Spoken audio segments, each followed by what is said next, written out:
여러분, 오늘 제가 들려드릴 이야기는 정말 황당무계하면서도 아찔했던 경험입니다.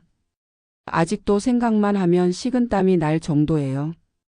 이름이 같다는 이유만으로 범죄자로 오해받아 공항에서 구금당할 뻔했던 제 경험을 들어보세요. 3월의 어느 화창한 금요일 오전이었습니다. 저는 회사 동료들과 함께 하는 첫 해외 출장을 앞두고 있었어요. 싱가포르 출장이었는데 제게는 정말 설레는 일이었죠. 입사한 지 2년 만에 처음으로 받은 해외 출장 기회였거든요. 진우야, 여권 챙겼지? 비행기표는? 아내 수진이가 현관에서 마지막으로 체크해주며 말했습니다. 저는 가방을 한 번 더 뒤져보며 중요한 서류들을 확인했어요. 응, 다 챙겼어. 3박 4일이니까 금방 돌아올게. 저는 아내에게 볼에 가벼운 키스를 하고 집을 나섰습니다. 지하철을 타고 인천국제공항으로 향하는 내내 마음이 들떠 있었어요. 처음 가보는 싱가포르, 그리고 중요한 프로젝트 미팅. 모든 것이 완벽할 것 같았죠. 공항에 도착한 것은 오전 9시 반쯤이었습니다. 비행기는 오후 1시 30분 출발이었으니 시간은 충분했어요. 체크인 카운터 앞은 평소보다 한산했습니다. 3월 중순이라 아직 성수기는 아니었거든요. 안녕하세요. 싱가포르행 체크인 부탁드립니다. 저는 직원에게 여권과 항공권을 건네며 밝게 인사했습니다. 그런데 이상했어요. 직원이 제 여권을 보더니 표정이 갑자기 굳어지는 거예요. 잠시만 기다려 주세요. 직원은 뭔가를 확인하듯 컴퓨터 화면을 뚫어져라 바라보고 있었습니다. 키보드를 타닥타닥 치는 소리만 공허하게 울렸어요. 저는 뭔가 이상함을 느끼기 시작했지만 단순히 시스템 오류 정도로 생각했습니다. 고객님, 죄송하지만 잠깐 이쪽으로 와주시겠어요? 직원이 제게 따로 와달라고 했습니다. 다른 승객들의 시선이 저에게 집중되는 것을 느꼈어요. 얼굴이 화끈거리기 시작했습니다. 무슨 문제가 있나요? 죄송합니다. 확인해야 할 사항이 있어서 그렇습니다. 직원의 말투는 예의 바르지만 어딘가 경직되어 있었어요. 저를 작은 상담실로 안내하면서 다른 직원에게 뭔가를 속삭였습니다. 그 순간 제 심장이 빠르게 뛰기 시작했어요. 상담실에 앉아서 기다리는 동안 온갖 생각이 머릿속을 스쳐갔습니다. 설마 여권에 문제가 있나? 아니면 비자 문제일까? 하지만 싱가포르는 무비자로 갈 수 있는 나라였고 여권도 유효 기간이 충분히 남아 있었어요. 10분쯤 지났을까요? 문이 열리면서 정장을 입은 중년 남성이 들어왔습니다. 얼굴에는 근엄한 표정이 가득했어요. 김진우 씨 맞으시죠? 네, 맞습니다. 저는 공항 보안팀 박 과장입니다. 몇 가지 확인하고 싶은 게 있어서 이렇게 찾아왔습니다. 보안팀? 제 머릿속이 하얘졌습니다. 뭔가 심각한 일이 벌어지고 있다는 것을 직감했어요.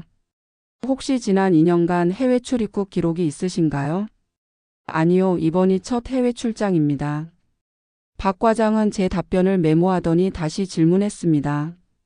그럼 태국이나 필리핀 쪽으로 여행을 가신 적은요? 전혀 없습니다.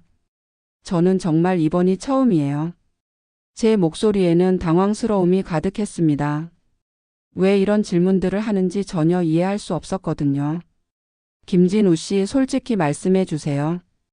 1985년 12월 15일생 맞으시죠? 네, 맞습니다. 서울 강남구 거주? 네, 그런데 왜 이런 질문을?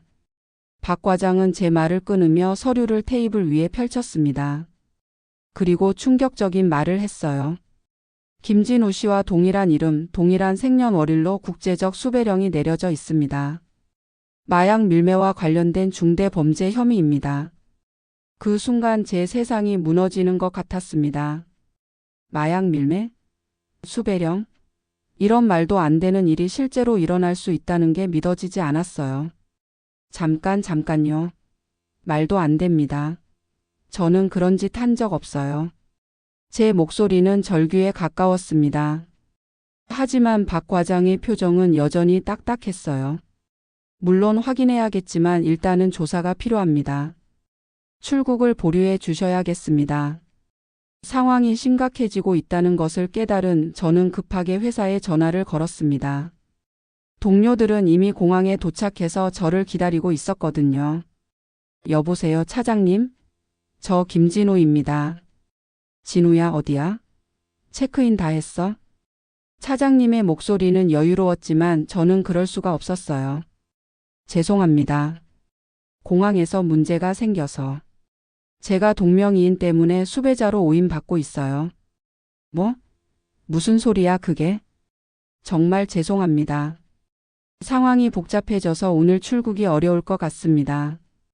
전화 너머로 차장님의 한숨 소리가 들렸어요. 중요한 프로젝트 미팅인데 팀장인 제가 빠지게 된 상황이 얼마나 곤란할지 뻔했습니다. 일단 상황 파악하고 연락 줘. 우리는 먼저 가야겠다. 전화를 끊고 나니 더욱 막막했습니다. 박 과장은 저를 다른 방으로 안내했어요. 그곳은 더 작고 답답한 조사실이었습니다. 김진호 씨, 이게 수배 대상자의 사진입니다. 박 과장이 보여준 사진을 본 순간 저는 경악했습니다. 분명히 다른 사람인데 묘하게 저와 닮아 있었어요. 특히 눈매와 코 라인이 비슷했습니다. 이 사람이에요? 완전히 다른 사람인데요. 사진으로는 구별이 쉽지 않습니다. 더 정확한 확인이 필요해요. 그때 조사실 문이 열리며 또 다른 사람이 들어왔습니다. 경찰서에서 온 형사라고 자신을 소개했어요. 안녕하세요. 서초서 강력계 이형사입니다. 몇 가지 확인하고 싶은 게 있어서 왔습니다.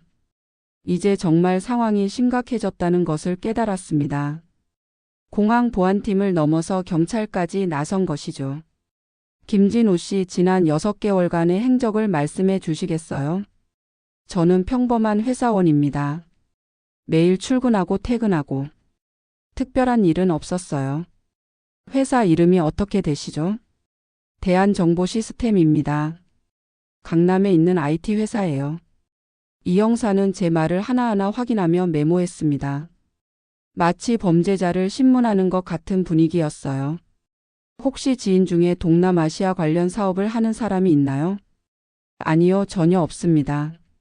마약이나 불법적인 물질에 관여한 적은요? 절대 없습니다. 저는 술도 잘 못 마셔요. 제 목소리가 점점 높아졌습니다. 이런 질문들을 받는다는 것 자체가 모욕적이었어요. 시간은 계속 흘러갔습니다. 오후 1시 30분 제가 타야 할 비행기가 출발하는 시간이었어요. 창밖으로 비행기가 이륙하는 모습이 보였습니다. 아마 제 동료들이 탄 비행기일 거예요. 제 비행기가 떠나가는데요. 죄송하지만 확인이 끝날 때까지는 어쩔 수 없습니다. 그때 제 휴대폰이 울렸습니다. 아내 수진이에게서 온 전화였어요. 여보, 비행기 잘 탔어? 아내의 밝은 목소리를 듣는 순간 눈물이 나올 것 같았습니다. 수진아, 큰일 났어. 왜? 무슨 일이야? 저는 상황을 간단히 설명했습니다. 전화 너머로 아내의 숨소리가 거칠어지는 것을 느꼈어요. 말도 안 돼. 당장 가서 해결해 줄게. 아니야, 위험할 수도 있으니까 집에 있어. 제대로 해결하고 갈게. 하지만 아내는 이미 전화를 끊고 공항으로 오고 있었습니다. 오후 3시가 되었을 때 새로운 전개가 있었습니다. 국정원에서 담당자가 온다는 소식이었어요. 국정원요? 저 그렇게 대단한 범죄자인가요? 수배 대상자가 국제적인 마약 조직과 연루되어 있어서 그렇습니다. 박 과장의 설명을 듣는 순간 정말 아찔했습니다. 단순한 동명이인 문제가 아니라 국가기관까지 개입하는 수준이었어요.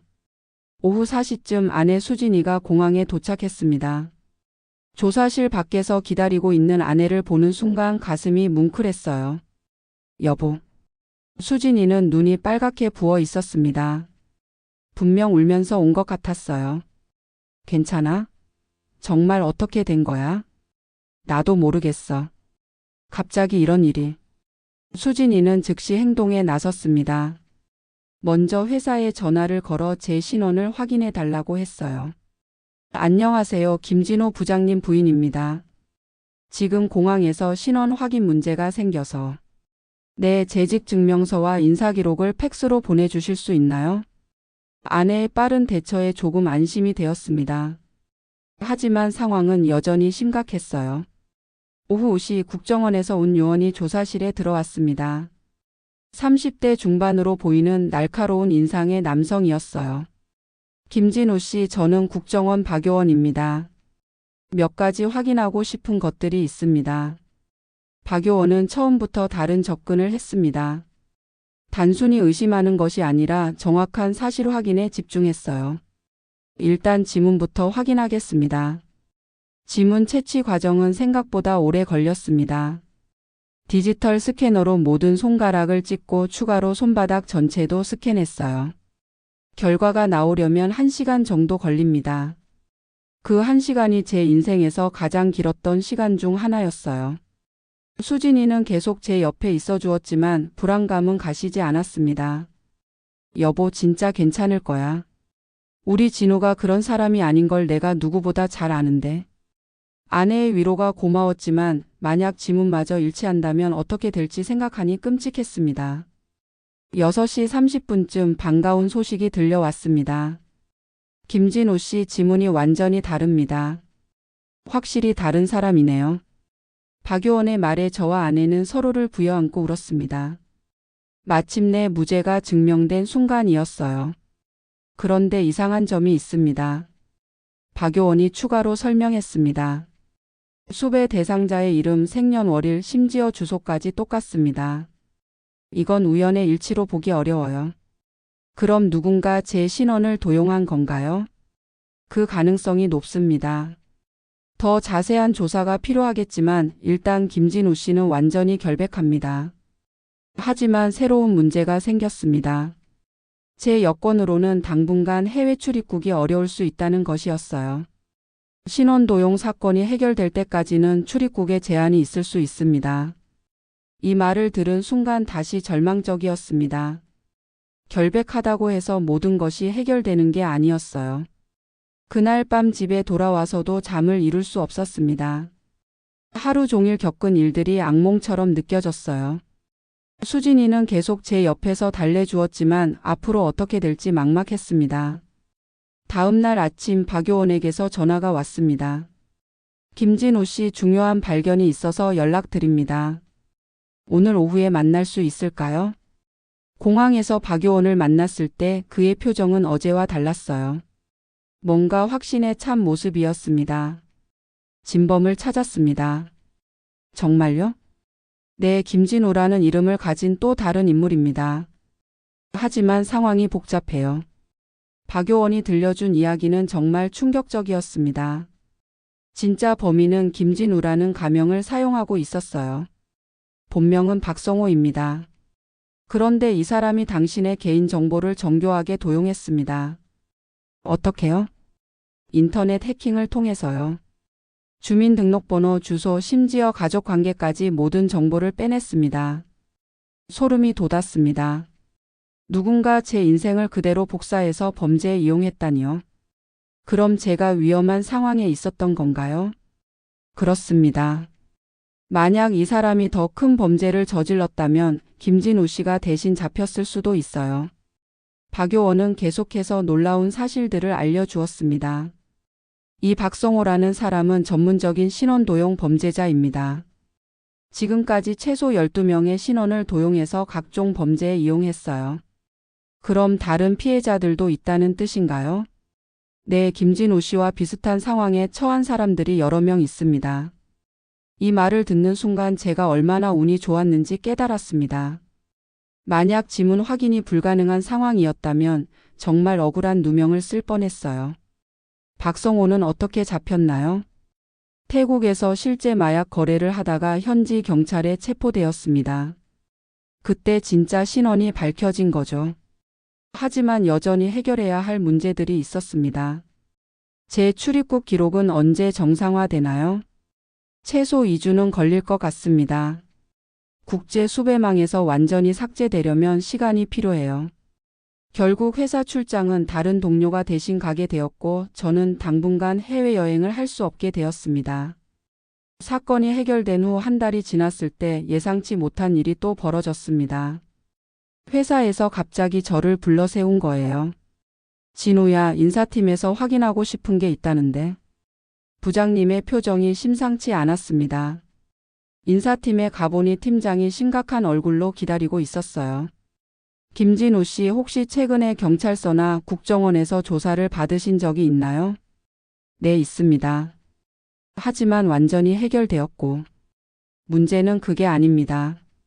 저희가 보안 등급이 높은 프로젝트를 맡고 있는데 직원 신원 조회에서 빨간불이 들어왔어요. 이런 예상하지 못한 후폭풍이었습니다. 하지만 제가 무죄라는 게 증명되었는데요. 물론 알고 있습니다. 하지만 시스템상에서는 아직 완전히 정리되지 않았나 봐요.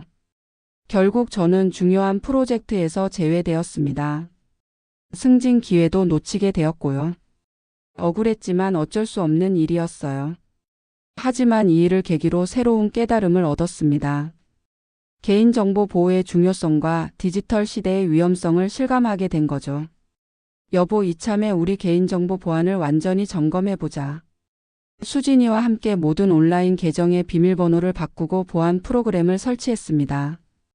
또한 주기적으로 개인 신용 정보를 확인하기로 했어요.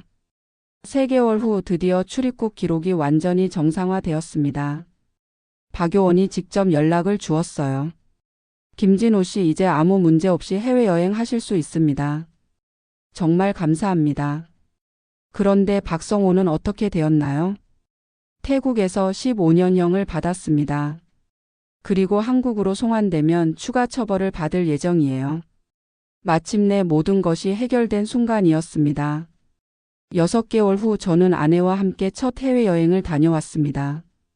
일본 오사카였어요. 공항에서 출입국 심사를 받을 때도 아무 문제가 없었습니다.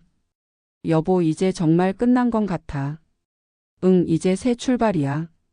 비행기 창밖으로 보이는 구름들을 바라보며 생각했습니다. 이 모든 일이 제게 큰 교훈을 주었어요.